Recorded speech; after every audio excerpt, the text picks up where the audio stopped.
आज पवित्र शीतल षष्ठी बा शिव विवाह तेरे प्रत्येक शैवपीठ आज चलचंचल हो उठी शिवंकर विवाह सहित माँ पार्वती आगमन को समस्त अपेक्षा कर पड़ना ऐतिहासिक शैवपीठ बाबा धवलेश्वर मंदिर तेज आप देखिपे मो पछपटे बाबा धवलेश्वर मंदिर थिला बेले प्रत्येक स्थान में प्रत्येक लोकंर प्रत्येक भक्तों भितर आग्रह रही बाबा आज विवाह होती तेज जमती देवता मान विवाह होता है ठीक से भाव में परयात्री सहित आगमन कर प्रभु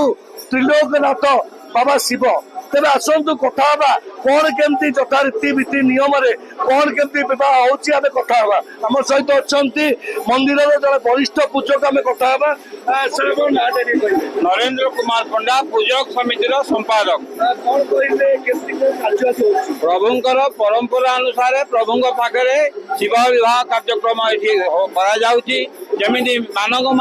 मानकर विवाह कार्य हुए देवता से विवाह कार्य होती तेणु आमर बर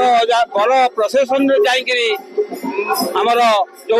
मुक्ति मंडप है मुक्ति मंडप पाखे पहुंचे प्रभु को बरणी कर आनबे एवं आमर पुरोहित माने पूजा अर्चना कर अनुसार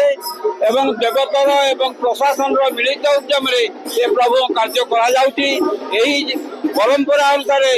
ठाकुर विभिन्न वाहन नंदी भृंगी समस्त विभिन्न रूप नहीं आसी प्रभु पाखे चलचंचल कर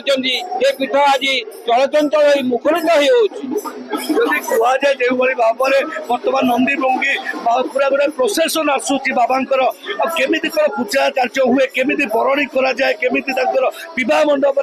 हुए मानव मानकर जो विवाह कार्य हुए से अनुसार आम जमी बर को निमंत्रण करभु को से निमंत्रण करूँ नड़िया श्रीफल दे प्रभु को पाद धोई प्रभु को निमंत्रण करके आणु एवं पार्वती पाखक जा प्रभु को आणती तेणु हर पार्वती उभय एठारे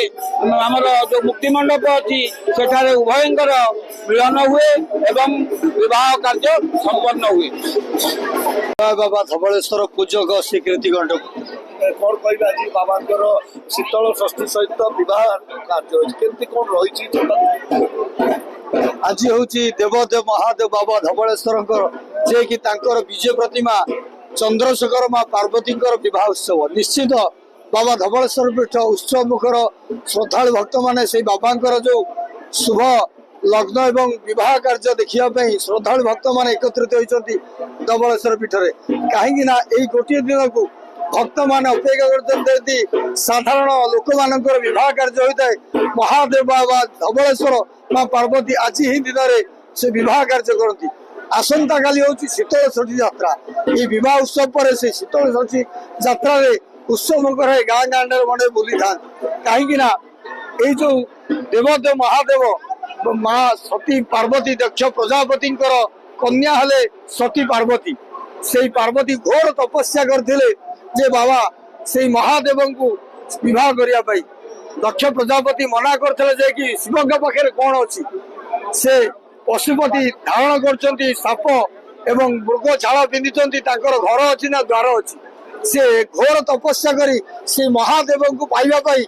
आज दिन से विवाह अनुष्ठित होती कहीं पार्वती तपस्या करते महादेव को विवाह करने निश्चित ये जोटा उत्सव मोहर बाबा धवलेश्वर से संध्यारू बाबा विवाह कार्य अनुष्ठित होती रात्र 11:30 12टा पर्यंत विवाह कार्य चलो बरजाती आसती भक्त मान प्रसाद व्यवस्था भक्त माने प्रसाद सेवन करने निश्चित बाबा धवलेश्वर एवं समस्त श्रद्धालु भक्त माने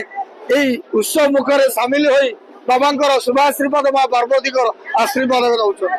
तेज आज शिव बह समग्र देश आज उत्सव मुखरित रही किभली भाव में बाबा बह होता नीति नियम बर्तमान धवलेश्वर भी रही पिला भितर आग्रह भी आप देखिपे समस्ते आज से बाबा को उपासना करी आगामी दिन में किभली एक सुंदर भविष्य पृथ्वी किभली शांत रही आशा करूँ। कटक प्रियंका पट्टनायक रिपोर्ट बड़ खबर।